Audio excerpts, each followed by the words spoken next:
Before I get into this review, I do want to say there are spoilers for every single thing that happens. Only Murders in the Building, episode 10, the season 4 finale was really, really crazy, intense, not hard to follow.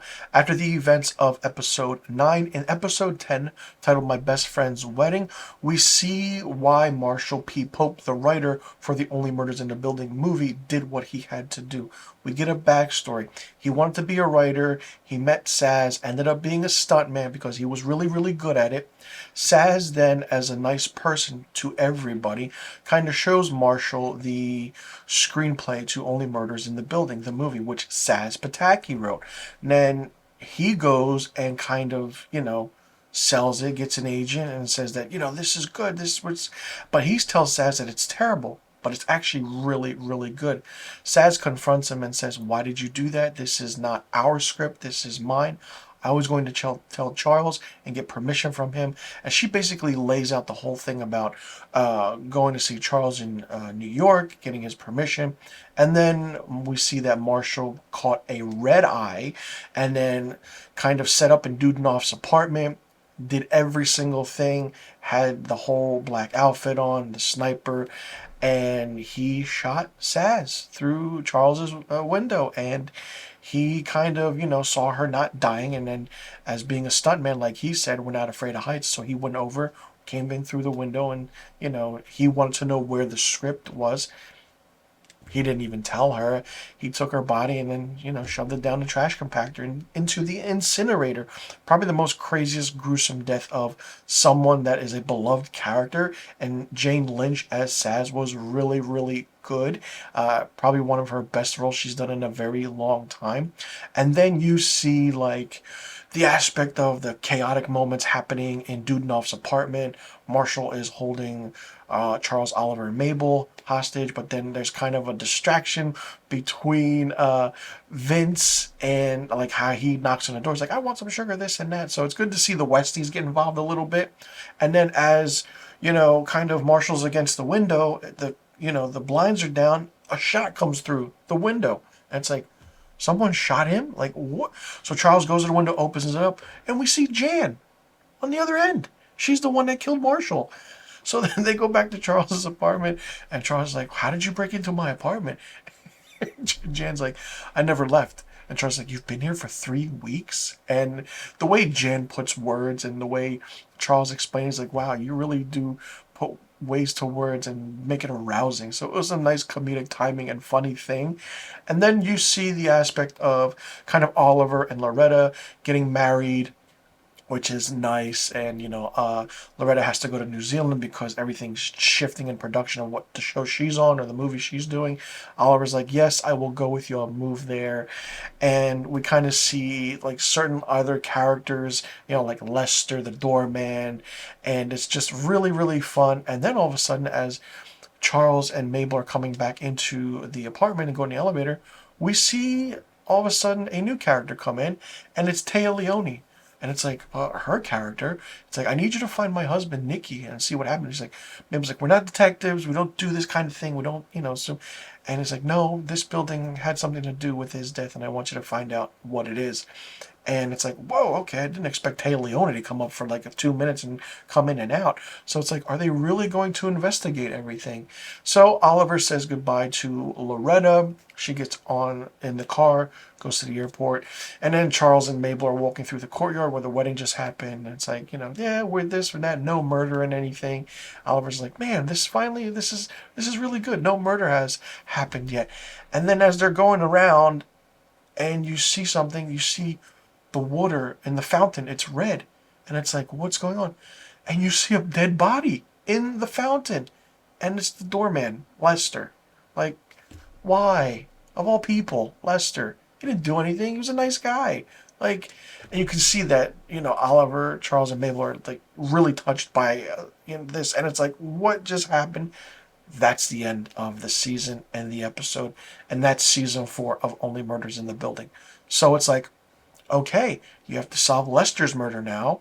But then it's like Lester said something to Charles about getting married here in the courtyard with the fountain being a symbol of love. And it's like, oh, okay. well, was that foreshadowing something? And then with Taya Leone's character coming in and her asking the two of the three to investigate her husband's murder, it's like, okay, so we do know a season 5 is happening. We do know everything's going forward, and it's like, okay, this is crazy. What is season 5 going to be like? Because this entirety of this entire series has been fantastic. I thought 3 was my favorite, with Meryl Streep coming in and having a all-star cast, even with Paul Rudd. But then with season 4 adding more cameos, adding more actors, comedians, drama actors, it was even crazier. Like, this was such a well done season, between 2 murders happening, one being a side story, one being the main story. Side story wrapping up in about 5, 6 episodes, and the rest being about Saz. It's like, okay, how can you push the envelope and push it forward in order to have a season 5? Because, or how much and how many murders in the building will happen? It's like, all right, Lester happened, and it's like, what else can happen now? And how will the aspect of the detective involved in it play? Divine Joy Randolph's of Donna Williams. I want more of her in this. And not only that, you see Uma. It's like, okay, if Lester died, is Uma going to get the same fate somehow in season 5, which sets up season 6? If there is a season 6, like, I'm curious to see how they're going to do season 5, because it's like, all right, you got so many people in season 3 and 4. Will they continue to come in? Will they return as actors in the cast? Will you get new people to come in?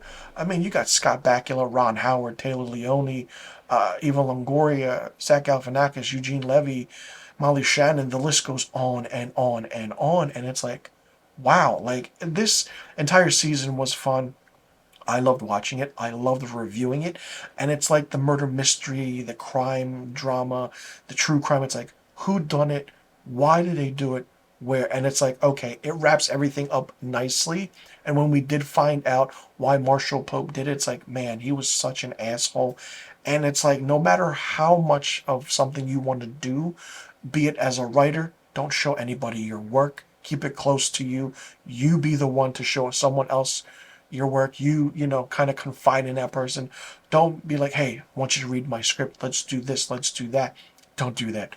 Keep it close to your chest, and and just go on with that. Don't show anybody your scripts or your work unless you really, really trust them in what you think will happen. And I mean, Saz, being the nice person, kind of did that, and Marshall was like, this is really good. I've never written something like this. I can be a writer.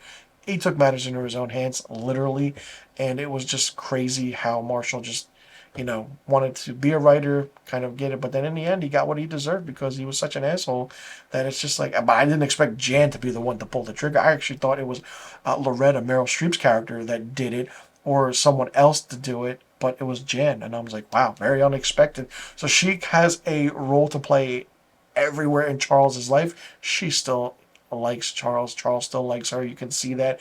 And I'm pretty sure it's going to be opening a big, big thing in season 5 as to, like, why was Lester killed? What happened? Charles is going to bring up Lester trying to tell him about his wedding in the courtyard at the Arconia with the fountain, and then piecing everything together. And then with this whole Taya Leone's character coming in, trying to look for her husband, Nicky. Who's that character going to be played by? Like, I'm pretty sure we're in for more treats. It's going to be 10 episodes as well, because every single season has been 10 episodes, and it's been yearly since August of 2021, and it's just going, going, going. And I feel like in August of 2025 or June of 2025, we'll get season 5, and it will run for 10 episodes as well. Word of mouth will get this series going. If you haven't seen it, check it out. If you haven't seen any of it, check it out. This is a fun series. If you love Steve Martin, Martin Short, their comedy is great. The comedic timing is great. Like, them on the ledge trying to get to Mabel in this was so funny. Like, how can two comedic geniuses, like, master the technique of comedy outside on a ledge trying to get to someone to save someone? It was just so brilliant and funny, and I loved everything about this show. I mean, it's 26 to 42 minutes long. It's quick. Now, if you haven't seen it, as I keep stating, all seasons are out now on Hulu or Disney Plus with Hulu, whichever one you have. Watch them. binge it. You'll absolutely fall in love with it. And it will be your go-to show for true crime. If you love true crime, you love comedy, you love drama, you love suspense, you love knowing who done it and why, this is a show for you.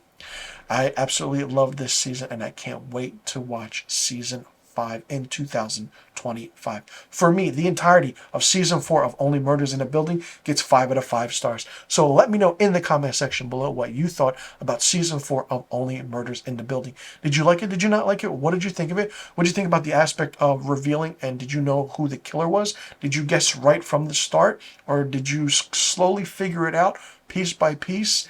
And what do you think is going to happen now with season 5? How will this all play out?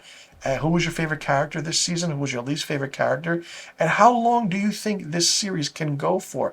I mean, we're up to season 5 now. Do you think it'll go past that? Or maybe 6, 7, or maybe 10? I mean, and how much can you do? And how many murders in a building can actually happen? So let me know in the comment section below about all the questions I just asked.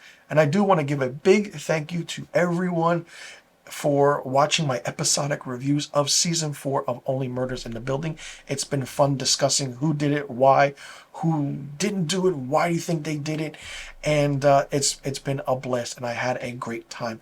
I'm Mr. Filmstock. Thanks so much for tuning in, and I'll see you all in the next review video, and I will see every one of you in season 5 of Only Murders in the Building.